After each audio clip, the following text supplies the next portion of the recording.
Hello everybody and welcome to this introductory video. Today I will be talking about ethical hacking and I will also introduce you to the course itself. So first off, you might have noticed that the term ethical hacking is composed out of two words. You have ethical and you have hacking. Now hacking, uh, the definition of hacking is quite broad. I mean, it encompasses a very wide range of activities. However, if you actually go to any of the online dictionaries pretty much, and if you type in the term hacking, generally it will say that it has something to do with computers. I cannot say that that is not true. However, that is only a small portion of the definition. Rather, instead, the act of hacking is actually having any system, and I mean any system, not just a computer system, not just a digital system. In fact, the system doesn't even need to contain any electronic parts. So literally any system, having it do something that you intended it to do as opposed to what it was designed to do. Now here is one short example that has been cited over and over again. You have a lock, basically. You have a door lock in your house. Everybody has one. Well, I sincerely hope that you have one. And the purpose of that lock is to prevent intruders from entering. So anybody who does not have a key cannot enter. People enter without a key anyway because they pick the lock and then they enter, and that itself could be considered an act of hacking, also an act of burglary, but that's another subject. Anyway, the ethical side of it would be when you have these large automobile industry uh, manufacturers, and then they hire these burglars to come and pen test their locks. So basically they pay them very good sums of money to go to their factories and to try to unlock their cars. Uh, this doesn't need to apply only to locks for cars. It can also apply for your door locks. Manufacturers of pretty much all sorts of locks, they hire people to actually try and pick lock them, and then if they succeed doing it, and if they succeed, they pay them a very good sum of money. I do believe that prices for one car manufacturer, they went up to 1 million euros if you manage to break their locks. But what I'm trying to say here is that the ethical side of it would be when you have a permission to do it, when it's within the constraints of the law. And the act of hacking itself can be within the constraints of the law, but doesn't necessarily need to be. Anyway, we will not be focusing on those types of locks today, or during this course. During this course, I will teach you how to penetrate networks, how to exploit systems, how to break into computers, how to compromise routers, etc. You will be after you've finished this course, after you've absorbed all the information in it, you will gain the ability to do some serious damage. Now, because of that, I wish to give a disclaimer here. So first off, I do not encourage any sort of illegal activity. Furthermore, I strongly advise against it, and I am against it. So you do not have any legit need to do anything that is against the law with the knowledge that you're going to get during this course, because you're going to get some pretty good knowledge and you can abuse it very easily. It's not that difficult to abuse it. The opportunities are everywhere. They're endless because people tend to use insecure systems, or they use secure systems but they don't know how to operate or configure them, and then in turn those secure systems become insecure. But what I'm trying to tell you is there really is no need. I mean, if you want to do it for the money or something like that, you can make the same amount, if not more, in a perfectly legitimate way.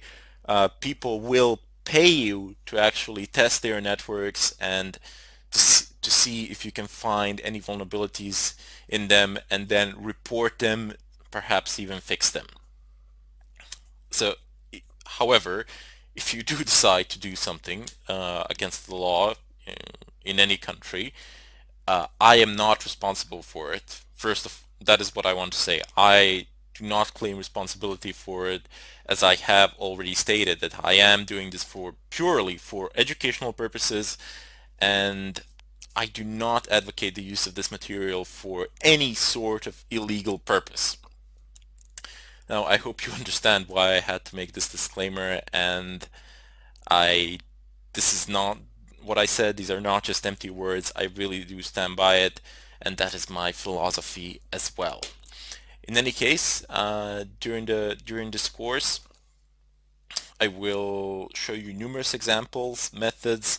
You will need some prerequisites over which I will go in the next tutorial.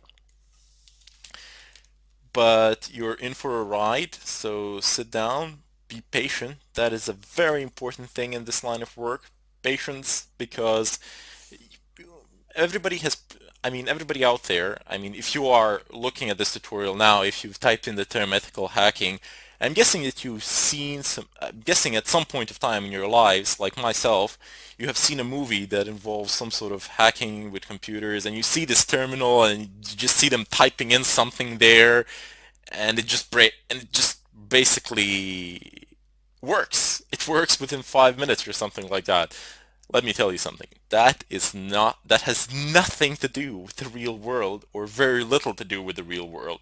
In the real world, people spend countless sleepless nights trying to do something, trying to obtain access, trying to bypass a password protected file or something of a kind in a server, trying to escalate privileges, trying to inject in a SQL injection or something of a kind. And they not only spend countless sleepless nights doing it, but they also spend a long time planning, preparing, and getting a general idea of what they can do, how they can execute an attack, etc. These are not things that you will be able to do within 5 minutes after you sit and open up your computer, your desktop computer, or whatever. You will need time, you will need patience, but above all, you will need to be curious. Curiosity is one of the first steps here, and obviously, since you've actually chosen to listen to this tutorial, to go through it, you do possess it already. You just need to build on it a little bit more, and you'll be where you want to be. In any case, I hope to see you in the next tutorial, and I bid you farewell. Hello everybody, and welcome to this tutorial. Today I will be talking about some of the prerequisites that you will require if you want to follow this course through. One of the first things that you need to be familiarized with is your working environment. So for myself, I have chosen to use two Linux distros. One will be Fedora 20, which is the operating system that I am using anyway. And also I will install a virtual machine. That virtual machine will be Kali Linux. Basically, it is a Linux distro which contains a great deal of pen testing tools, so it's very useful in that sense. Don't worry about it. I will explain this process in great detail, how you can set the virtual machine up, how you can install it, and so on and so forth. However, should you be using Windows, that is definitely not advisable for this kind of activity.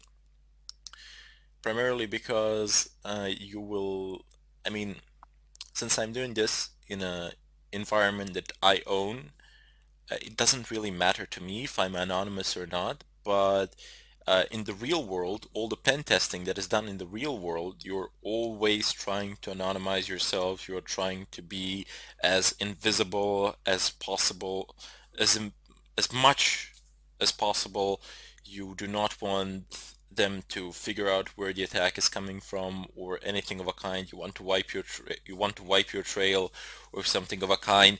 And Windows is really not good for those sort of things. So there, your anonymity level will be very low, and most of the tools that we're going to be using, they are native to the Linux environment. They were made for Linux.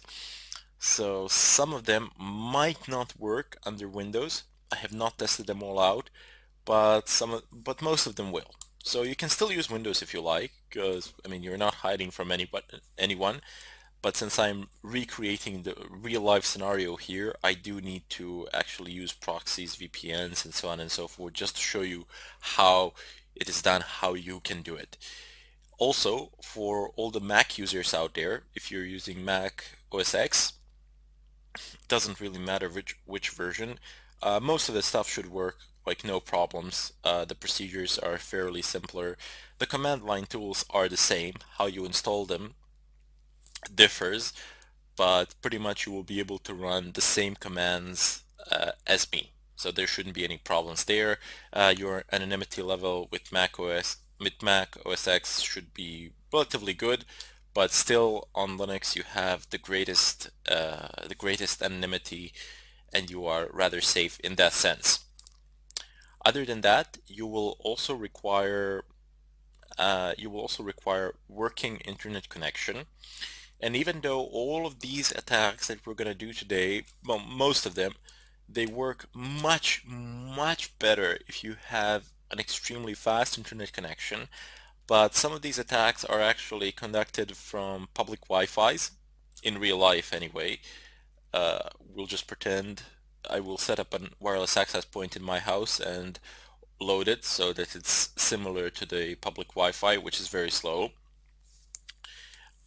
Some of these attacks, as I said, they go over public Wi-Fi's, and as we all know, and as we've all painfully learned, public Wi-Fi's are not the fastest internet connections out there. So primarily because you have a lot of people that are connected to them, and there's a lot of data going through. They're not the safest networks out there either, but as I said, if you want to absolutely anonymize yourself, and that is what some people do, they actually go out and hook up to a public Wi-Fi, or they go to a bar or something of a kind and conduct their attacks from there. Now, before they do that, they need to figure out whether the bandwidth of that Wi-Fi can sustain their attack. So they need to minimize it, they need to downsize it, and that is how they become absolutely anonymous. Anyway, the third thing that you will absolutely need, so these three things, these are the basic requirements. Everything else will pick up on the way. I will show you how to do it, no problems there. But these three things, I can't really show you how to, I mean I can, but it's a bit pointless how to go to your ISP and hook it up to the internet and hook your telephone to the internet or something of a kind. But in any case, the third prerequisite is a working wireless card. And when I say working wireless card, most of the devices have them. Pretty much all laptops from 2005 or from 2008 were standardized with wireless cards. If you're using a desktop machine that doesn't have a wireless card, you should, but it's not, you don't need to. But however, if you want, you won't be able to follow through a portion of this tutorial then. You should go out and buy a USB wireless card or something of a kind. They're pretty cheap, I don't know, 10, 15 bucks. So they're not that expensive and you can get them pretty much anywhere. Anyway, as I was saying, what I mean by a functional wireless network card is that it is recognized by your operating system. So if you are using a Linux distro like I am, you need to make sure that that the kernel of this Linux distro actually has the necessary drivers for the wireless card that you are using at the moment. Uh, if you're probably using Atheros or Broadcom, Atheros should be fine. Pretty much Linux kernels support a large amount of Atheros devices, if not all of them, in terms of network cards, so that should be fine. There were some problems with Broadcom, but as far as I'm informed, that has been solved, so no big deal there. If you're uncertain how to check whether your wireless card functions under your Linux distro, well, just try connecting to a Wi-Fi. If you can connect to a Wi-Fi access point, if you can connect, obviously it works. If you can't, it doesn't work. But don't just hop to a conclusion that it doesn't work. Maybe it's just turned off or something like that. But do not worry, I will show this in greater detail in the follow-up tutorials where we actually go over the installation process and all of that. Now there are a couple more things which we need to go over before we head over and start the installation. Uh, I would just like to go over some basic terms over some basic terminology that you will need in order to be able to follow this course, in order for you to be able to follow the future tutorials. In any case, I bid you farewell and I thank you for watching.